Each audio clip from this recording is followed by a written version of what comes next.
BAIS class 3470, Application and Server Support, Digest 4, Email and Communication Servers. Due April 24th, 2018. Prepared by Noor Amin, Ryan Matthews, Colton Rumbolt, and Stefan Susi. Prepared for Thomas Rayner. For this digest, we will be exploring the different options available to implement email and communication systems within a network environment. With communication playing an important role in the workplace, having the technologies available that make the process of allowing users to communicate with one another more efficiently is a crucial asset. For the first section of this video, we will cover the various features we were able to implement using Microsoft Exchange and integrating it with Skype for Business. First, let's take a look at the Global Address List, or GAL, within the Exchange Outlook web app, which we will call the OWA. After signing in, we go to the Peoples tab and we can view the directory from there. This is what will function as our GAL when using the other features within the OWA platform. The GAL within Skype for Business is slightly different. Here, we can see the address list listed as contacts for all the users that we have configured to use Skype for Business. Next, we will take a look at sending emails from within the Exchange OWA. When I compose an email, I can use a GAL to send an email to Stefan without having to know his exact email address. From there, I'm going to send Stefan an email. From Stefan's end, we can see that he was able to receive the email I had just sent him. Next, we will show how to share a calendar with other users within your organization.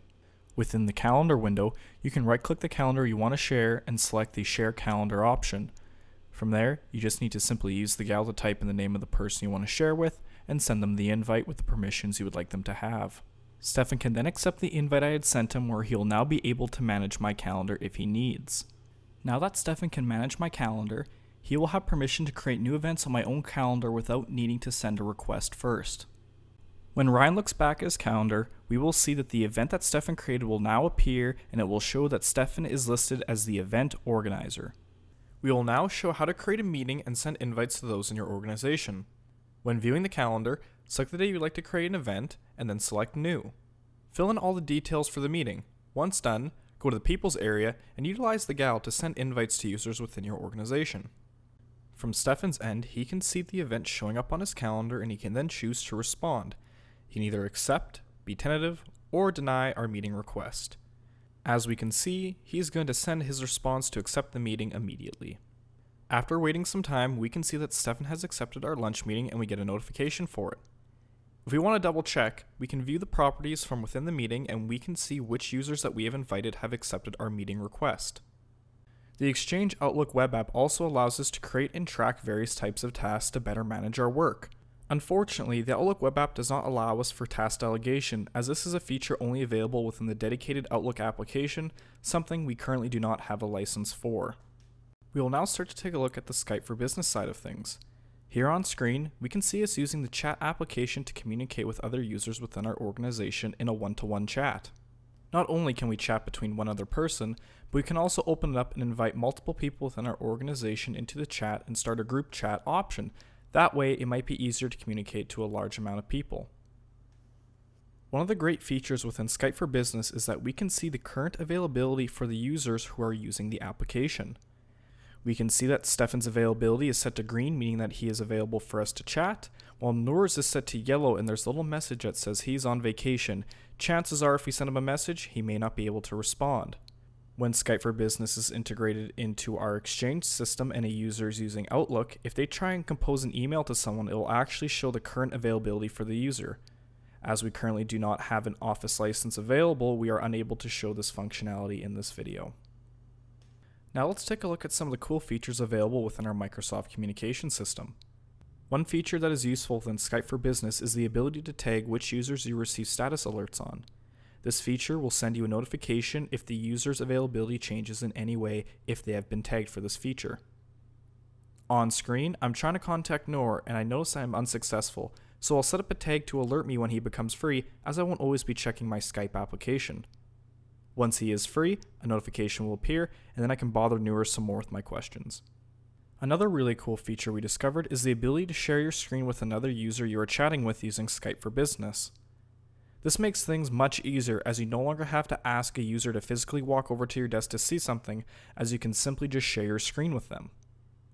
This will cover everything for this section of our video regarding our Microsoft communication system. Now, let's take a look at our third-party option that we chose. In the last section of this video, we will go over how we use a third-party software called iSwarp and an application called Rocket Chat to implement the same communication features that we did in the previous section. First, let's take a look at the iSwarp Global Address List, or GAL. From the main menu, we can select the Contacts section in the left side menu bar, and all the users that we created for iSwarp will appear with their email addresses displayed. Later, we will show how the GAL is integrated within some of the other features available within iSwarp. To see the GAL within Rocket Chat, all we need to do is click the Directory tab, and then from within that option, select the users in the drop-down menu.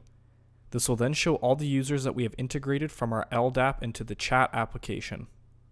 To send an email, we just need to visit the iSwarp online web portal. In our lab, it was mail.ats2.local. To sign in, we integrated LDAP authentication so that we could use our Active Directory accounts in order to log into the mail portal. Once we sign into the mail portal, we will be met with the main menu. If we look at the right-hand column, we can see the current active users using iSwarp. I can simply right-click on one of these names and select Send Email. In this case, I'm going to send a quick email to Colton. From Colton's end, we can see that he can receive the email I just sent him, demonstrating that our users can email one another using iSwarp. Next, we will cover how to share access to your iSwarp calendar. Within the Calendars tab, we just need to right-click and select the Sharing and Permissions option. From there, you can pull up which users you want to share your calendar with and what types of permissions you would like them to have. Once I share my calendar with Stefan, we can see that he is capable of creating appointments on my calendar. On screen, we can see that Stefan is trying to create an event for April 13th. After he creates this event, I should see it pop up on my own calendar on my machine. Nearly a few seconds later, after Stefan creates the event, we can see it pop up on my calendar. This proves that our calendar delegation for our iSwarp application is working successfully. To add someone to a meeting within iSwarp is fairly simple. All we need to do is go to the Calendar tab and create a new event that we would like to invite a party to. Before we create the event, we want to go to the Schedule tab, and from there we can choose which users we want to send an invite to have access to this meeting. For now, we're just going to invite everyone within our current address book and see if they get any invites. If we check back on the meeting, we can see that there are question marks beside the users indicating that they have not responded yet to the invite that they have been sent. Within Stefan's mailbox, we will see that he receives an email from me stating that I would like to add him to the event that I created. From here, once he accepts this message, the event will then show up on his calendar and he can view the details of what I created. If I check back on the event I created, I can view its properties and see which invitees have accepted the message yet. As I can see, Stefan and Colton both have a green checkmark besides their names, indicating that they have agreed to come to the meeting that I have created. Now we will show how to share a task among multiple users, a feature that was not available within Exchange OWA. After creating the task, we can go to the Participants field within the task and send invites to users using the GAL. If the user accepts, they will then be capable of making updates to the task for better management purposes. In this case, I'm going to be sending an invite to Colton to help us track our progress on a report that we need to hand in. After Colton accepts the invite, I will receive an email letting me know that he is now a part of the task and that he is capable of editing it as needed. In order to achieve conversations between two users, we decided to use the application called Rocket Chat. On screen, you can see two users using the Rocket Chat website in order to have a conversation with each other. With Rocket Chat, to talk with more than two people, we need to create a private channel.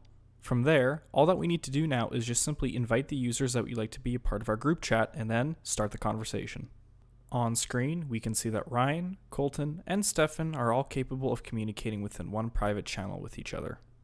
In terms of viewing user availability, iSwarp is only capable of displaying a standard status color with no option to set a custom message like in Skype for Business. To work around this, if a user is on vacation, they can simply set an automatic reply to let users know that they are on vacation if they choose to ignore the Do Not Disturb status on iSwarp. One cool feature within iSwarp is the ability to create and share public files to those within your organization. These files would be great for sharing information with multiple users, as all of them are capable of making editing changes, and once they are finished, they can make a revision note so that everyone can keep track of any changes made to the document.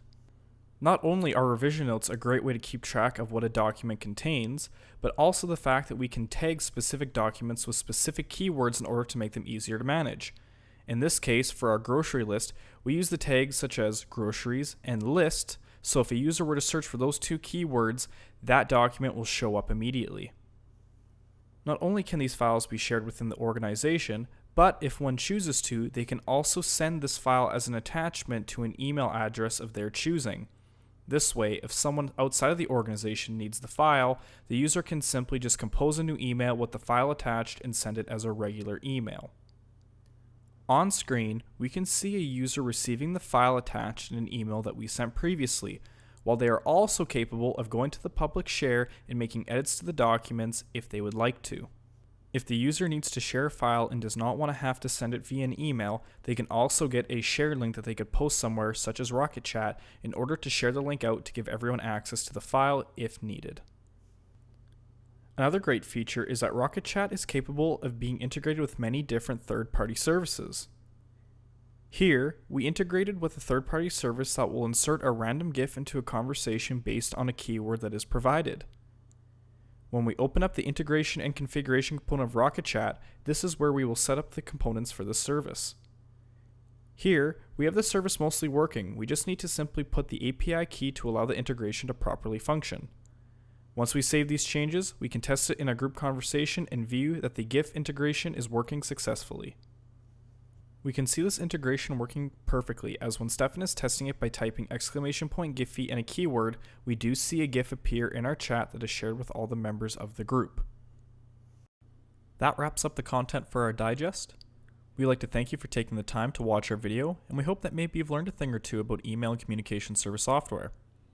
With this being our last digest, we would just like to say, thanks for watching.